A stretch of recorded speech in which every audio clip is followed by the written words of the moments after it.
vous savez que nous mettons en place de nombreuses recommandations que vous utilisez sans doute dans votre pratique quotidienne. Alors la recommandation sur les cancers de l'ovaire avait été organisée par Vincent Laboué et Émile Darail du collège, et puis comme vous le voyez, il y a plusieurs sociétés partenaires, SFOP, Francogie, Arcagie, etc.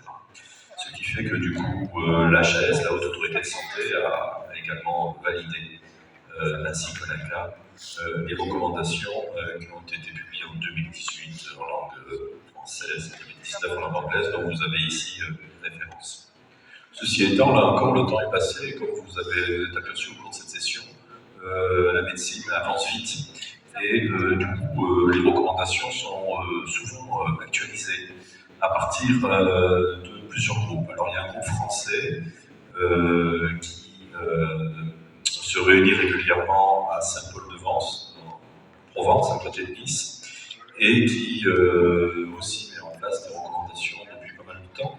Alors, c'était essentiellement des recommandations sur le cancer du sein, puis les choses ont évolué, et maintenant ils s'intéressent également au cancer pelvien, dont vous voyez ici le groupe. Donc les recommandations ont été élaborées en 2021.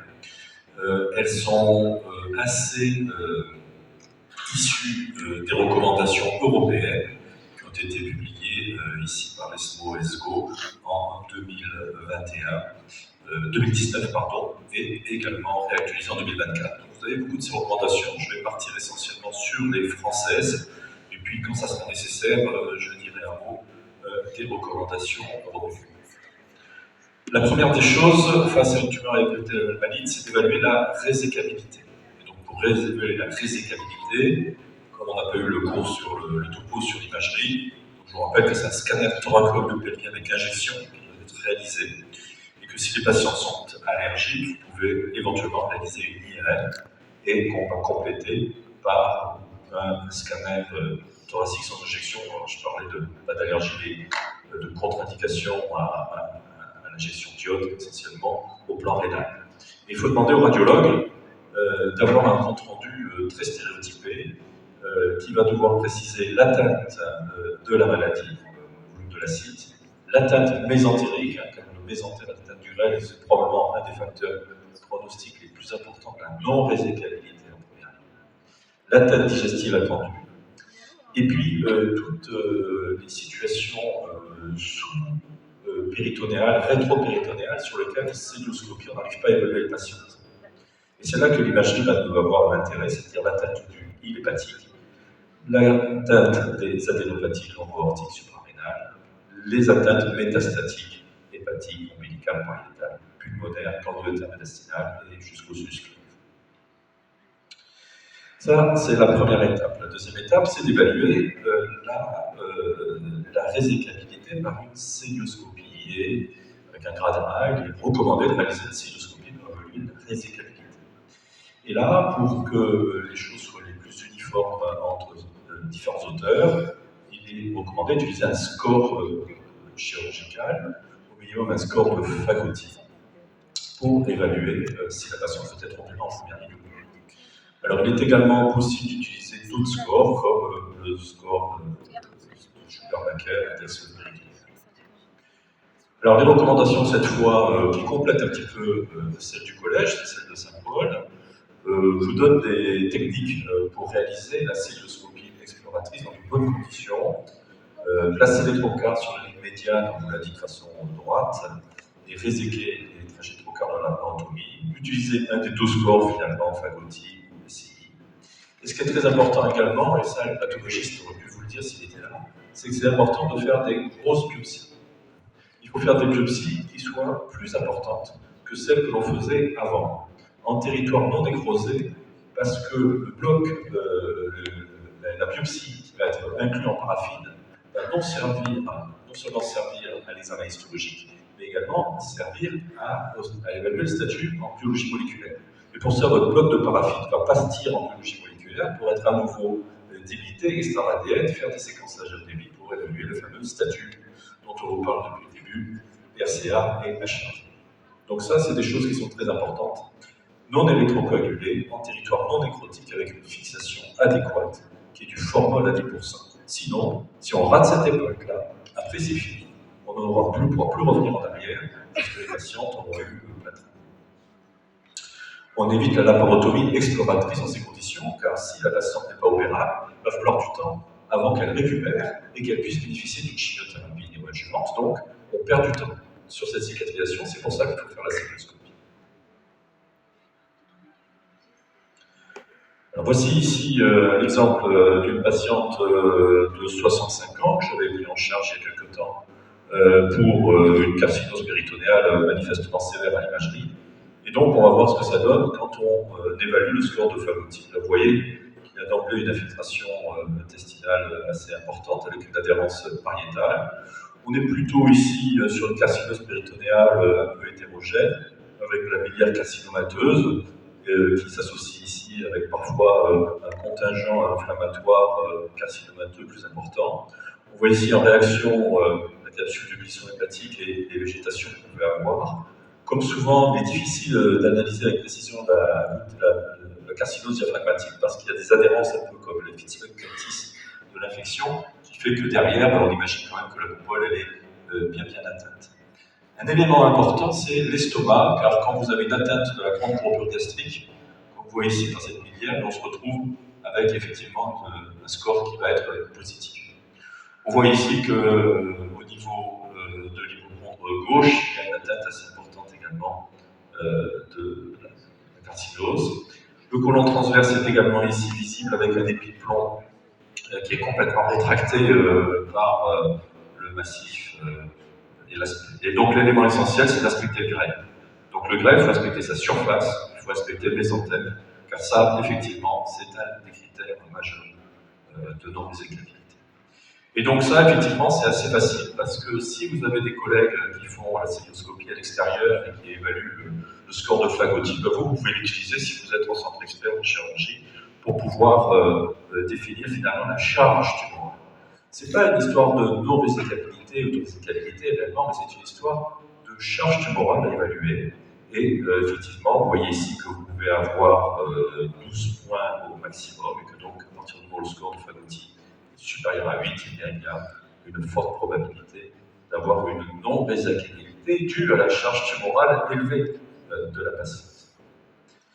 Alors l'autre situation, c'est le score de PCI, le score de Schumurbacher, qui consiste à séparer en 9 les cadrans de l'abdomen, également d'évaluer l'atteinte digestive, et en fonction de chaque cadran, soit vous n'avez pas de tumeur et c'est score 0, soit vous avez une tumeur de moins de 5 mm C1, moins de 5 cm C2, plus de 5 cm C3, donc vous pouvez avoir 3 fois 13, 39 points sur ce score. Certains disent qu'à partir d'un score supérieur à 25, il y a une non-résécabilité qui s'annonce, mais ce score n'est pas validé.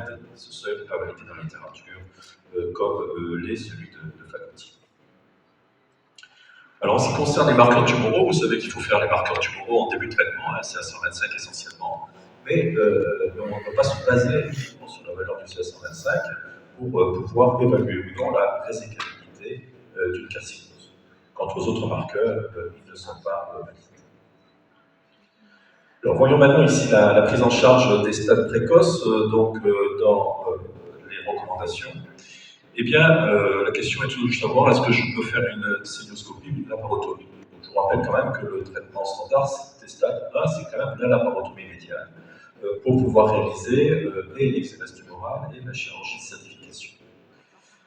Il est possible de réaliser une célioscopie. Mais cette célioscopie, il faut la réaliser dans des conditions où, en fait, il faut éviter la rupture de la tumeur dans l'abdomen, car on va passer forcément d'un stade 1A à 1B à un stade 1C, ce qui va avoir une connotation pronostique défavorable. Si jamais on pense qu'il y a un risque de rupture ovarienne du tumoral, eh bien, il faut faire une laparoconversion. Alors, en cas de stadification incomplète, il faut envisager une reprise chirurgicale. Après cette reprise chirurgicale, pour Saint-Paul, elle est importante si elle amène à une modification du schéma thérapeutique. Parce qu'effectivement, si on voit qu'on peut faire un diagnostic si le patient tombe son buté, et ça on le saura après, eh bien ça peut impliquer des modifications du schéma Alors, en ce qui concerne les différents traitements dont dans chirurgie dont vous a exposé ma collègue tout à l'heure dans son exposé. Alors, pour la mantectomie, elle est au minimum infracolique pour le collège et elle est infracolique tout court pour Saint-Paul. Ça veut dire qu'en fait, vous n'avez pas forcément besoin maintenant d'aller récupérer votre épiplomb sous-gastrique, surtout si on a un aspect sain, on est sur des stades 1, donc a priori c'est un aspect sain clinique, car le rendement de cette chirurgie suspésocolique est discutable. Il en est de même sur l'appendicectomie. L'appendicectomie est systématique pour le collège, elle est devenue optionnelle pour Saint-Paul. Donc vous voyez qu'il y a une sorte de pondération qui fait sur une désescalade chirurgicale, sur les stades 1. En ce qui concerne la cytologie, ben ça, il n'y a pas de problème, ça c'est essentiel à réaliser. Les biopsies péritonéales étagées, essentielles également sur les 6 sites minimum, c'est-à-dire 2 pelvis, 2 gouttières coliques, 2 coupoles.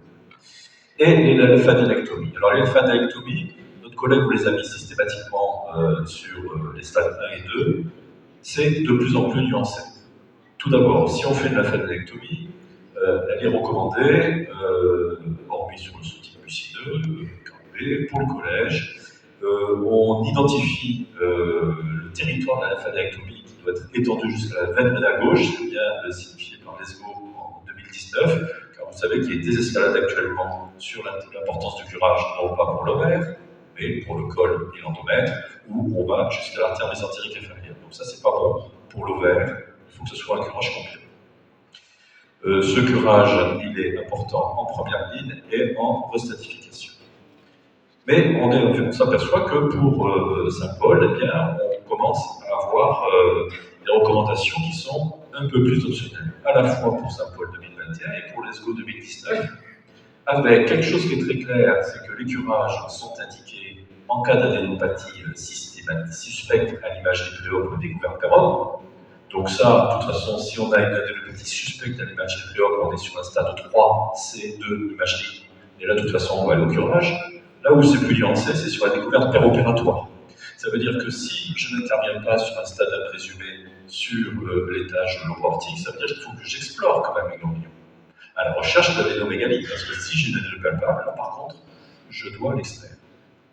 La question c'est, est-ce que je dois faire un curage systématique sur un stade 1 lorsque j'ai tout exploré et que je ne retrouve rien à la palpation? Alors ça se discute. Là encore pareil, vous avez vu que les traitements de maintenance par les antipares sont réalisés aux femmes qui ont une mutation, LCA et HRD, mais sur les stades 3 et 4. Ça veut dire que si j'ai une atteinte ganglionnaire métastatique sur un stade 1 présumé et que je passe à stade 3, j'ai la possibilité d'utiliser ces traitements. Donc, je me prive d'une information si je n'explore pas mes ganglions. Donc, vous voyez qu'il y a une petite gymnastique à faire, et nous, dans notre centre, on a tendance à être assez systématique sur les curages lobo-aortiques sur les stades 1 présumés cliniques, justement pour pouvoir avoir cette prise en charge de façon systématique. Mais là encore, il faut que la balance bénéfice-risque de l'intervention soit favorable et que le terrain de la patiente le permette. Alors, on a aussi, pareil, des choses qui sont un petit peu nuancées pour les recommandations européennes. C'est pour ça que je vous ai traduit ces recommandations directement. Premièrement, la lymphadenectomie de recertification peut être évitée si la connaissance du statut ganglionnaire ne modifie pas la prise en charge du patient. Ça veut dire d'emblée, si j'ai un stade 1 avec une histologie low grade, un stade 1C avec une acide positive, ou on a dans les stades précoces les stades 2, c'est-à-dire ovaire plus trompe utérus, je sais d'emblée que j'ai besoin d'avoir une chimiothérapie adjuvante. Dans ce cas-là, quel est le rapport bénéfice-risque de la lymphadenectomie systématique, si ce n'est encore affiner un petit peu les critères de pronostic. Mais là encore, pareil, je discute en fonction. Tout récemment, l'ESMO a revu ses recommandations de 2024, et elle, là c'est un peu plus catégorique en faveur de la lymphadenectomie, qui est un standard, mais dans des types histologiques très particuliers, qui ne sont pas les types classiques du sérodomoral, qui sont l'endométriose orale, le mucineux oral, le cellulaire. Donc vous voyez qu'il y a une petite gymnastique à faire finalement sur cette lymphadenectomie actuelle, sur les stades là. Alors voyons maintenant ici les stades avancés et les recommandations pour les stades avancés ESGO, et maintenant ça va être aussi des recommandations françaises. C'est, comme on vous l'a dit, la compétence multiviscérale, et puis finalement la notion de centre expert. Alors il y a une campagne actuellement qui est menée au ministère de la Santé, via l'INCa, pour effectivement définir quels vont être les centres labellisés pour la chirurgie complexe du cancer de l'ovaire en France, et ce sont ces critères-là de l'ESGO qui vont être utilisés, c'est-à-dire au moins 20 activités de chirurgie cytoréduction tumorale. Après, il n'y a pas que le chirurgien, il faut que le plateau technique soit adapté, c'est-à-dire avec une anesthésie et des soins intensifs qui sont présents. Une prise en charge globale aussi, multidisciplinaire, avec les oncogériatres essentiellement. Une notion de réhabilitation améliorée après la chirurgie, pour diminuer au maximum les séjours longs dans les services. Alors, en ce qui concerne les chirurgies de cancer au stade avancé, c'est toujours une chirurgie complète avec un résultat tumoral nul, mais ça vous l'avez compris, parce que je vais être le troisième à en parler. Et avec finalement un délai aussi, on a parlé des délais, peut-être pas trop encore, mais c'est vrai que c'est très important d'initier la chimiothérapie adjuvante rapidement après la chirurgie. Ce qui veut donc dire aussi qu'il faut que la chirurgie soit avec un taux minimum de complications et de morbidité pour pouvoir faire cette chimiothérapie adjuvante rapidement. En ce qui concerne les lymphadenectomies, là c'est clair, il ne faut plus faire de lymphadenectomie systématique sur les stades avancés, à condition qu'il n'y ait pas de site d'appel clinique ou en imagerie de ganglion présent. Donc là encore pareil, si je suis sur un stade 3C péritonéal vers l'absence d'atteinte ganglionnaire à l'imagerie, je n'ai pas besoin forcément d'aller faire un curage robotique qui va rallonger l'intervention, je m'applique à faire une sécabilité complète des lésions intrapéritonéales. En revanche, s'il y a un site d'appel en imagerie, eh bien, ou clinique, il faut réaliser des adénectomies sélectives qui souvent consistent à faire un curage complet. Pour la chimiothérapie neoadjuvante, eh bien, elle est recommandée en cas de résection complète non envisageable, mais également d'altération d'état général, de comorbidité importante, et également sur les stades 4. Ce qui est important dans Saint-Paul, c'est effectivement la date de cette chirurgie d'intervalle à envisager, idéalement après 3 cycles, éventuellement après 6 cycles, et puis jamais après. Les patients sur lesquels on ne retient pas de chirurgie après 6 cycles n'auront plus du tout de chirurgie. Là encore pareil, on insiste sur les délais, et là les délais sont un petit peu plus raccourcis, c'est-à-dire 4 semaines, minimum, maximum, entre chimio néoadjuvante, chirurgie intervalle, chimio adjuvante. Donc là encore pareil, il faut que le timing avec l'oncologue, entre chirurgie et oncologue, soit parfait. Et pour nous, qui avons des blocs qui ne fonctionnent peut-être pas de façon optimale, eh bien, on a besoin d'anticiper énormément cette date opératoire pour pouvoir réaliser tout ça avec fluidité en interaction avec l'oncologue. Saint-Paul est allé un peu plus loin en définissant les critères de non-résécabilité, qui sont où on va adapter toutes ces stratégies et toutes ces recommandations selon l'âge de la patiente. Alors vous avez les âges avancés. Et pour les âges avancés, en fait, on doit a priori essayer d'établir les mêmes stratégies de chirurgie, soit de chirurgie en première ligne, qu'il faut toujours essayer de faire, soit de chirurgie de deuxième ligne. Mais là, dans cette situation-là, afin d'évaluer la balance bénéfice-risque de la chirurgie première ou d'intervalle, il est souvent nécessaire de s'entourer de l'avis de l'oncogériatre pour nous permettre de nous adapter dans les meilleures situations. Et l'oncogériatre, lui, il va essentiellement évaluer la vulnérabilité de la patiente âgée, soit plus de 80 ans avec une albumine inférieure à 37, dans ce cas-là, on va se méfier et renutrir le patient. Attention aussi au seuil des plus de 75 ans, mais avec un stade 4. Plus de 75 ans avec un stade 3 et au moins une morbidité. Là, ce sont des situations vulnérables qui doivent inciter à adapter le traitement. Autre volet important, cette fois, les femmes jeunes. On se retrouve effectivement assez souvent à avoir des traitements réalisés, peut-être parfois sur des découvertes fortuites, en pensant traiter une pathologie bénigne ou une tumeur à humanité atténuée. Et dans ce cas-là, on va tomber sur une tumeur ovarienne de bas grade, sur un stade A1, chez une patiente en âge de procréer. Il faut savoir qu'il est possible de réaliser une préservation de la fertilité chez ces jeunes femmes. Alors dans ce cas-là, il faut réaliser une annexectomie bilatérale quand même, on ne fait pas de la discectomie comme pour les borderline.